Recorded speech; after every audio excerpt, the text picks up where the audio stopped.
오늘 이 밤에 하나님께서 우리에게 주신 말씀은 요한일서 1장 5절 말씀입니다. 요한일서 1장 5절 한 절 말씀.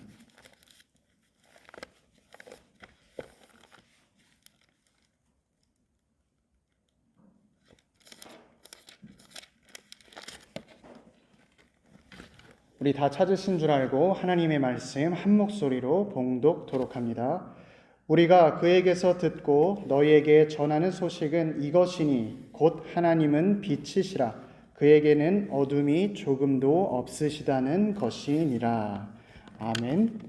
저는 오늘 본문 말씀을 통해서 빛이신 주님이라는 제목으로 주의 말씀을 선포하겠습니다.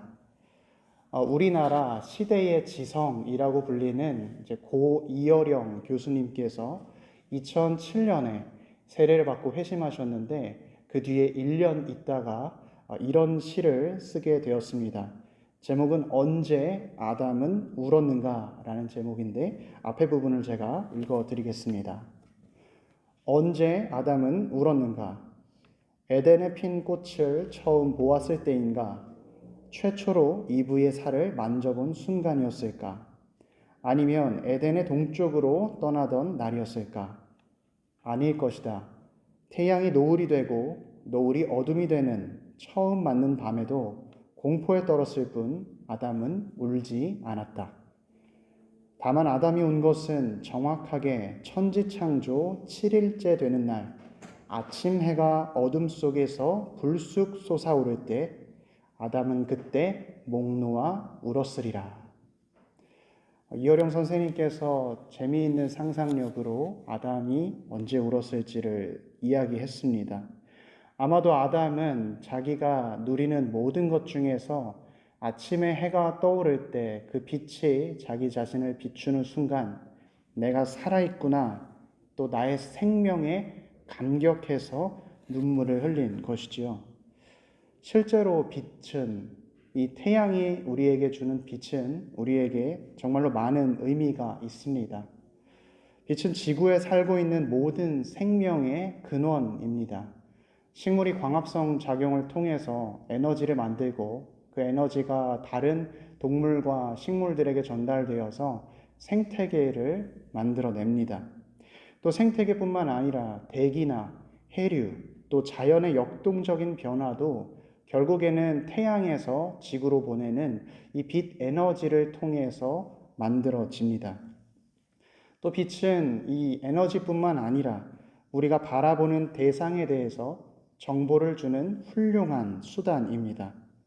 사람은 빛을 반사하는 물체, 또 포식자, 또 먹이가 되는 것들, 이런 것들을 잘 포착해서 지금까지 살아남고 번성할 수 있었습니다. 이뿐만 아니라 최근에는 이 빛이 인간의 건강에도 아주 유용하다고 밝혀진 바 있습니다.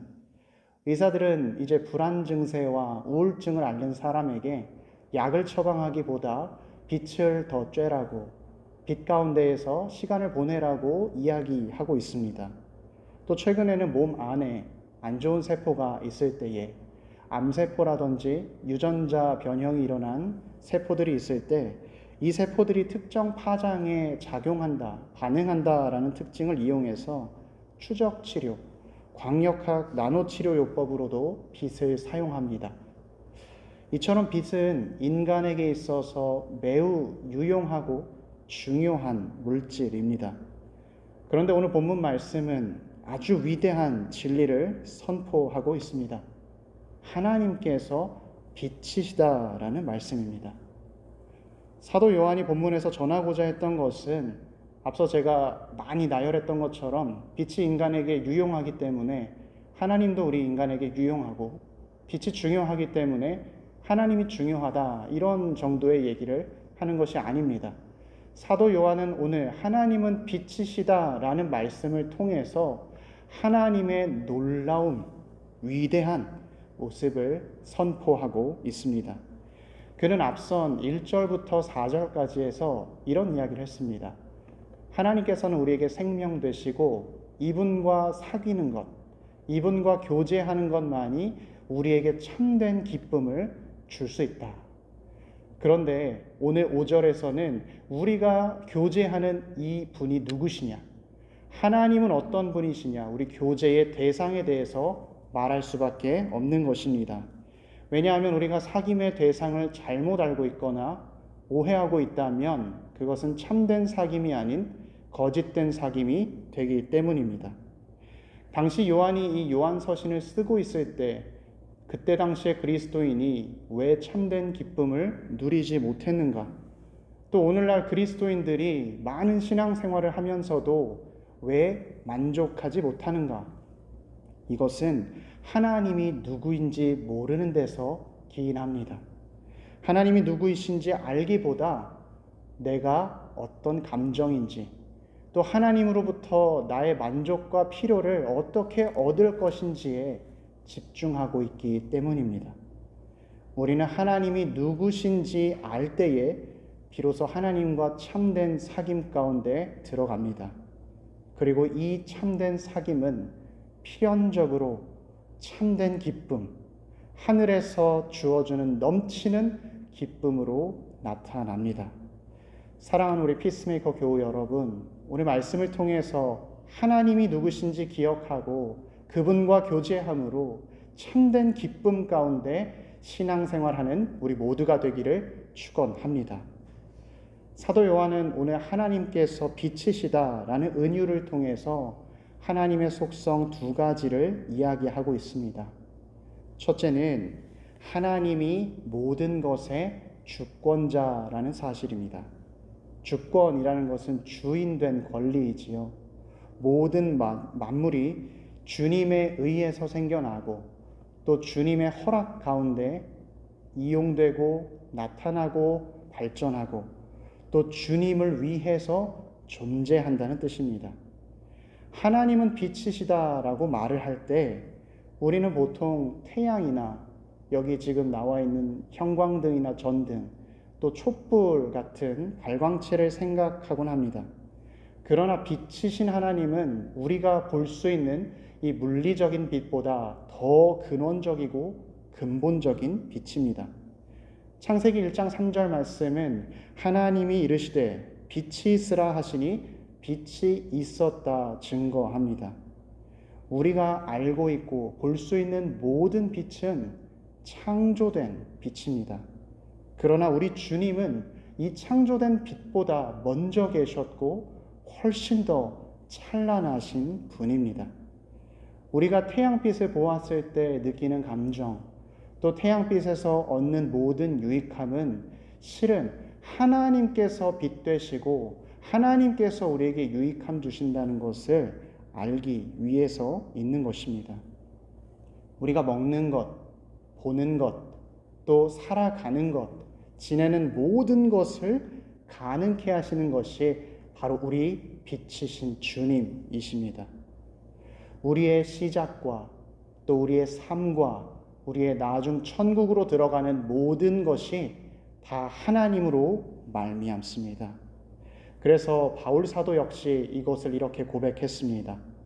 만물이 주에게서 나오고 주로부터 창조되었다는 것이고요.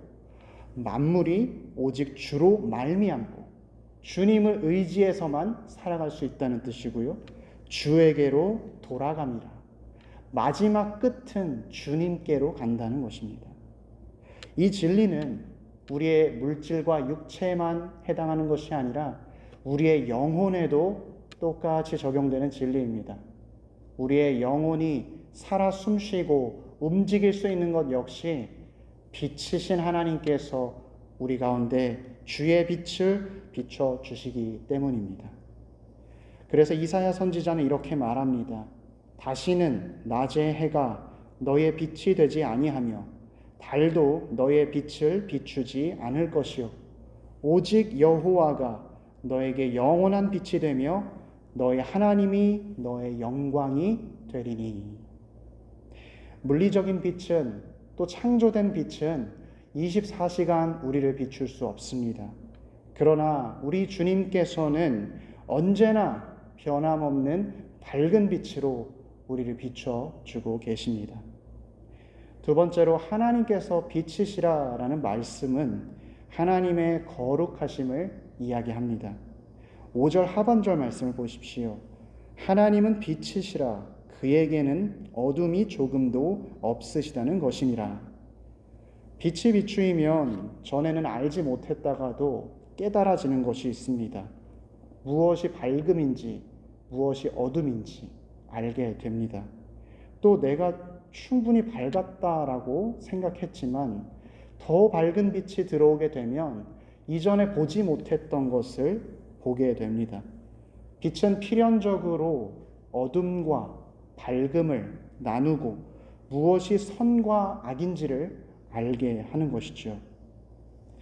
우리가 잘 알고 있는 아우구스티누스는 젊은 날에 세상의 욕망에 도취되어 살았습니다. 쾌락이 너무 좋아서 그 쾌락을 따라서 쾌락에 젖은 삶을 살았습니다. 그러나 언제부턴가 자기 자신을 돌아볼 때 너무나 한심하고 혐오스럽다 느끼게 되었습니다. 이것을 어떻게 벗어날 수 없을까? 도저히 안 되겠다. 몸부림쳤는데도 결국 안 됐습니다. 그래서 이곳에는 답이 있겠지, 이곳에는 답이 있겠지 찾아다니다 마니교라는 종교에 9년이나 심취했습니다. 그런데 이 마니교의 가르침은 빛도 있고 또 어둠도 있으니까 그냥 그것을 인정하면서 살아라 라고 가르쳤습니다. 그러니까 아우구스티누스에게 이 가르침은 해결책이 되지 못했습니다. 그러다 그가 또다시 방황하고 돌고 돌다가 결국에 하나님 안에서 해결책을 발견했습니다. 그가 읽은 너무나도 유명한 로마서 말씀을 제가 읽어드리겠습니다. 성경책이 있으신 분들은 로마서 13장 11절에서 14절을 찾아주시기 바랍니다. 로마서 13장 11절에서 14절 말씀입니다.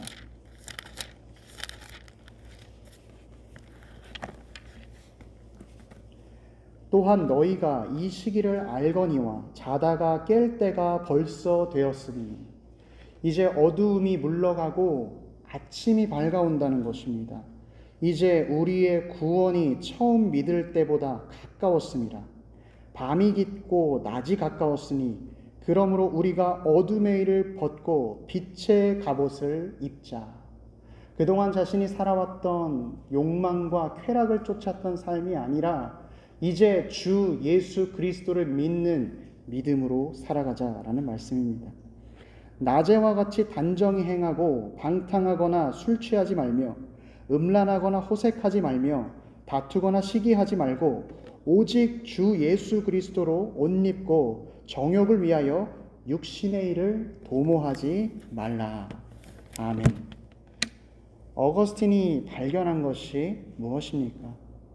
세상에는 빛도 있고 어둠도 있고 다 있다라는 게 아니라 하나님 안에 거할 때 어둠이 사라진다는 것입니다. 사랑하는 피스메이커 교우 여러분, 우리 주님은 밝은 빛이요 거룩하신 빛입니다. 빛이신 주님을 바라보았을 때 우리의 삶에는 어두움이 없습니다. 그러나 빛이신 주님을 등지고 살아갈 때에 우리는 어두움을 발견하고 그림자를 바라보며 살아갑니다. 인간은 자기 앞에 있는 어둠을 사라지게 하기 위해서 자기의 등불을 만들어냅니다.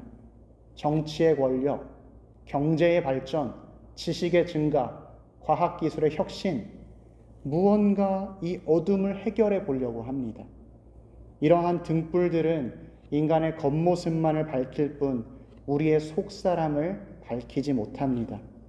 그러나 우리 하나님께서는 우리의 육신과 영혼의 어둠을 몰아내시는 거룩한 빛이요 능력의 빛이십니다.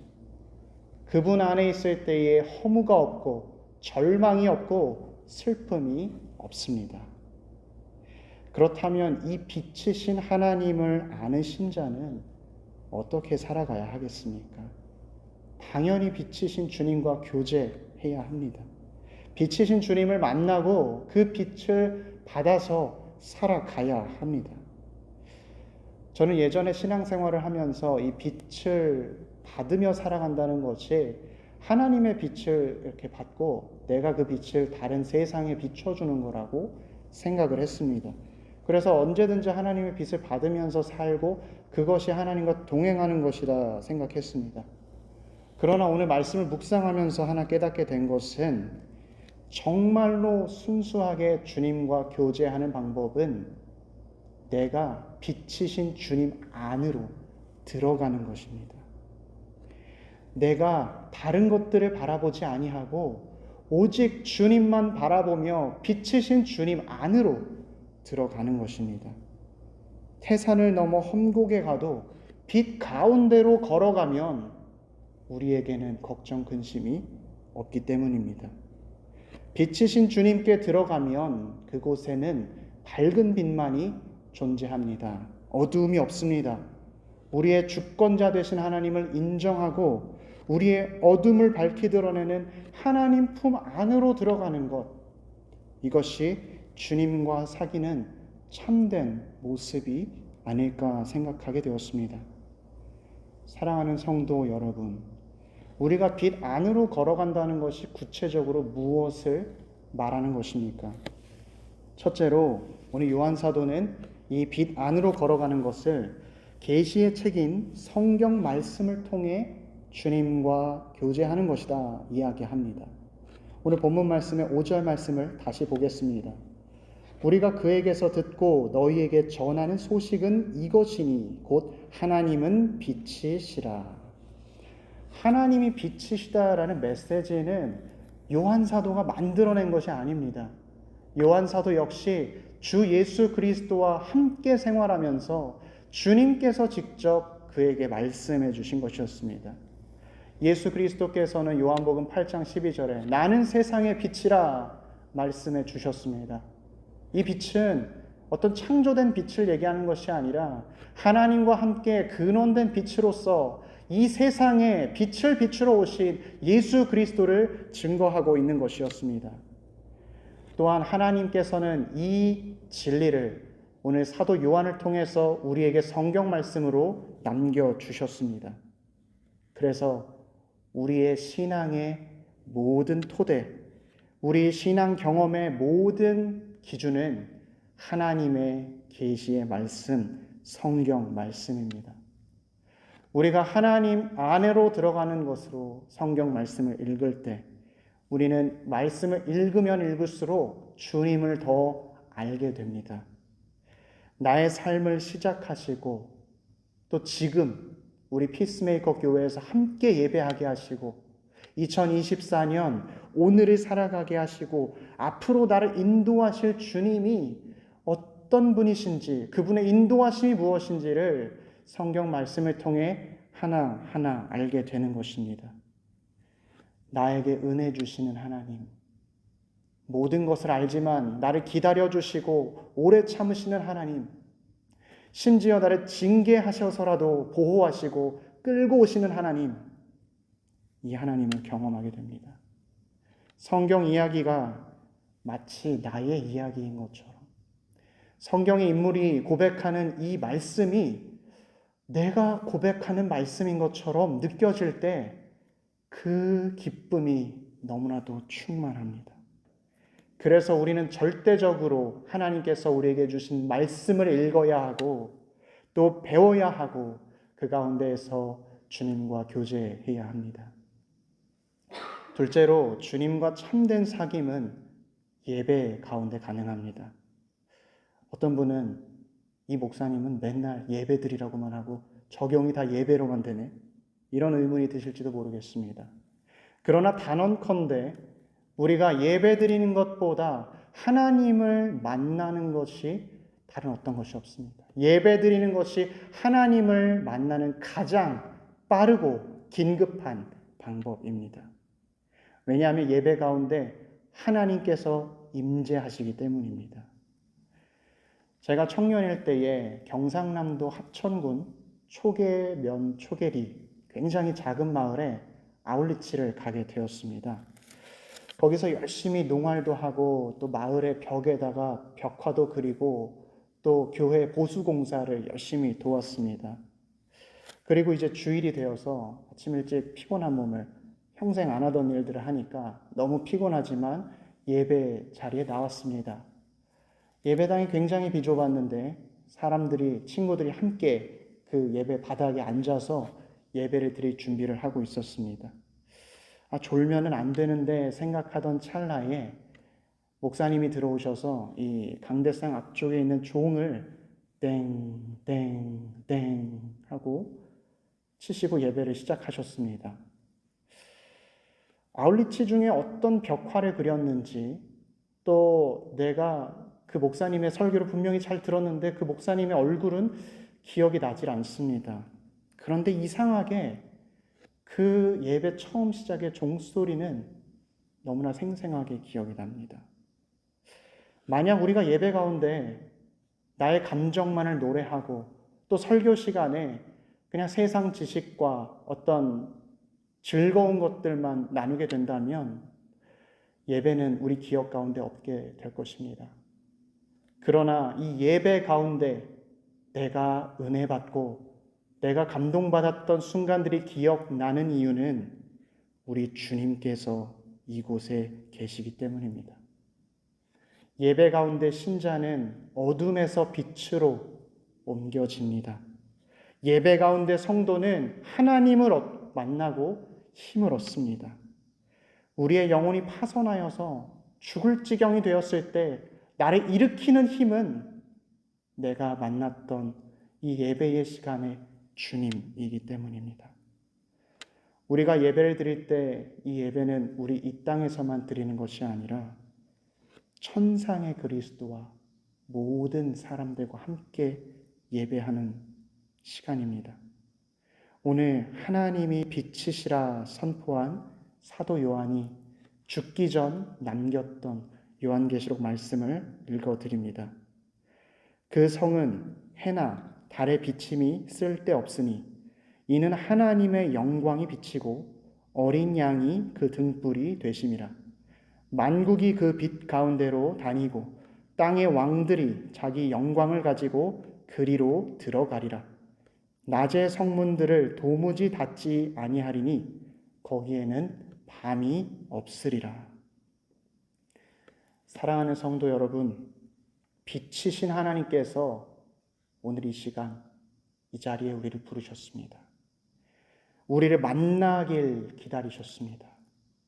말씀 가운데 또 예배 가운데 나의 주권자요 또 거룩하신 하나님 앞에 나아가 그분과 참된 사귐으로 기쁨 가운데 살아가기를 우리 모두가 되기를 축원합니다.